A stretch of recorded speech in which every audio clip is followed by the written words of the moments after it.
ছাগলের বা গারল বা ভেড়ার খামার চালাচ্ছেন, কিন্তু খাবারের খরচ মাথায় হাত। আমি দেখাই আজকে কিভাবে প্রতিদিন কম খরচে দানাদার খাবার বানাই আমি নিজে আমার খামারের জন্য। আমি এটা ঘরেই তৈরি করি, দেখে নিন। এটা আমি আমার ছাগল বা ভেড়া এবং গরুকে খাওয়াই। এটার রেজাল্ট অনেক ভালো দেয়। ইনশাল্লাহ এটা আপনাদের জন্য উপকার আসবে। এটা হচ্ছে কালো জিরা, এরপরে হলুদের গুঁড়া, এরপর ডিসিপি প্লাস পাউডার, এরপর হচ্ছে ডিপি প্লাস পাউডার, এটা হচ্ছে ডিপি প্লাস পাউডার। এগুলো হচ্ছে গরুর পেটকে হজম শক্তি বাড়ায়, ভালো থাকে। এরপর হচ্ছে এটা শুটকির গুঁড়া, এটাতে প্রোটিন রয়েছে 7%, অনেক বেশি প্রোটিন রয়েছে এটাতে।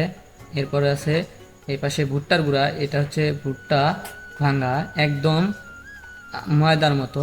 এরপরে রয়েছে এলসি ভুসি, যেটা বাজারে কম দামি ভুসি রয়েছে, ওই ভুসিটা, এটা এলসি ভুসি। তারপর এই পাশে ধানের গুঁড়া, এরপর এই পাশে রয়েছে মিক্স খাদ্য, ষাঁড় গরু বা গাভী গরুর মিক্স খাদ্য বা মিক্স ভুসি বাজারে পাওয়া যায়।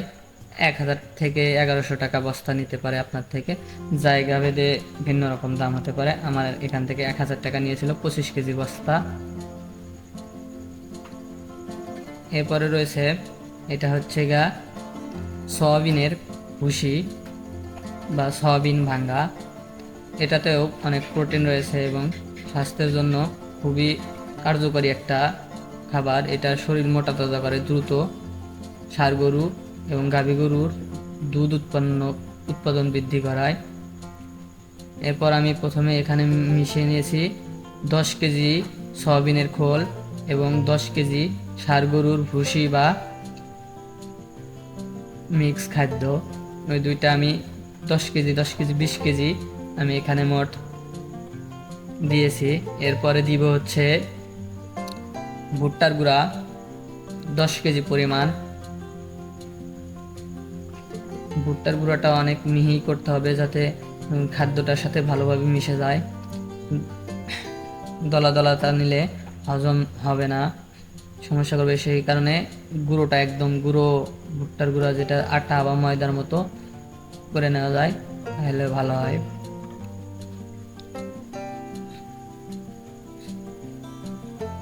দশ কেজি পরিমাণ ভুট্টার গুঁড়া দিয়ে নিলাম। এখন আমার মোট 30 কেজি পরিমাণ খাবার হলো। এরপরে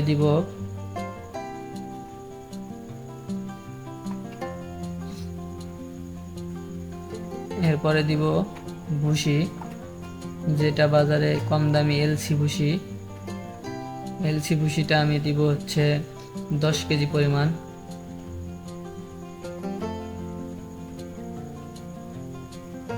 এটা হচ্ছে বাজারে কম দামি ভুসি, এলসি ভুসি। এটা আমি দিয়েছি 10 কেজি পরিমাণ।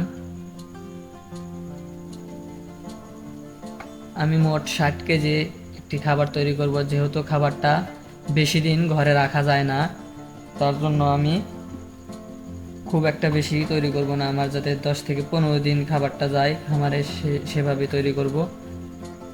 খাবারটা ঘরে সংরক্ষণ করা যায় 10 থেকে 20 দিনের মতো, তার ভিতরেই খাবারটা শেষ করা ভালো, কিন্তু বেশি দিন হয়ে গেলে খাবারটা খাওয়ানো উচিত না। এরপর আমি দেব হচ্ছে ধানের গুঁড়া। মোট এখন আমার হয়েছে 40 কেজির মতো সব খাদ্য। এখন দিচ্ছি আমি ধানের গুঁড়া।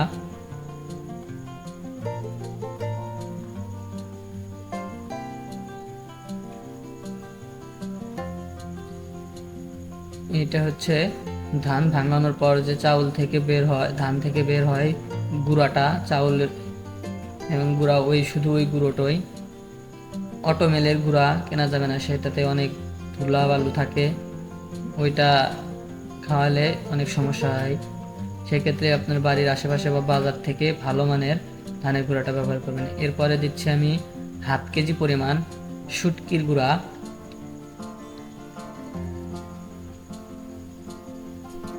এটা প্রথম অবস্থায় খুব কম দিবেন, কারণ এটার একটা গন্ধ আছে, তার কারণে খেতে চাইবে না খাবারটা।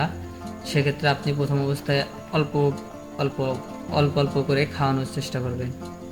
এরপর আমি দিচ্ছি DCP plus powder half KG পরিমাণ। এটা দেওয়ার কারণ হচ্ছে খাবারটা দ্রুত হজম হবে এবং হজম শক্তি বাড়ায় এবং শরীরকে সুস্থ রাখে। এটা হচ্ছে ডিবি প্লাস পাউডার। এটা মুখের রুচি আনে এবং হজম শক্তি বাড়ায়। এটাও হাফ কেজি পরিমাণ। এরপর আমি দিব হলুদের গুঁড়া 250 গ্রাম।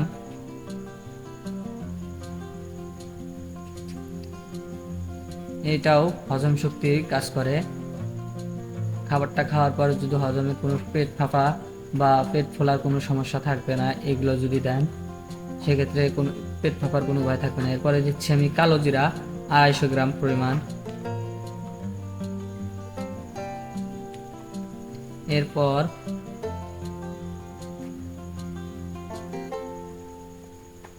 এটা দিচ্ছি ধনিয়া। এরপরে দিচ্ছি আমি হচ্ছে সোডা, যেটা গরুকে খাওয়ানোর সোডা থাকে, সোডা হাফ কেজি পরিমাণ। এরপর খাবারগুলো ভালোভাবে মিশিয়ে নিতে হবে যাতে সবগুলো একসাথে মিক্সড হয় বা সবগুলোই যাতে একত্র হয়ে যায়। ভালোভাবে মিশিয়ে নেওয়ার পর এইগুলো 2-3 বার ভালোভাবে এক পাশ থেকে অন্য পাশ পর্যন্ত মিশিয়ে নেবেন যাতে সবগুলো একসাথে মিশে যায়।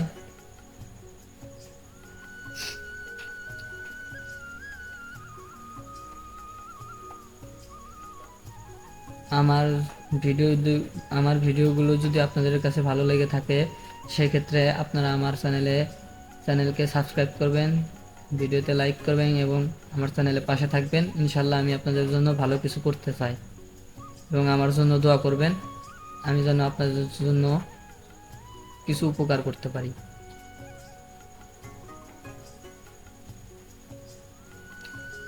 এরপর খাবারগুলো মিশানোর পর আমি একটা বস্তায় খাবারগুলো সংরক্ষণ করব। যেহেতু 14 দিন বা 20 দিনের মতো রাখবো, সেক্ষেত্রে আমি বস্তায় তুলে রাখবো যাতে খাবারটা ভালো থাকে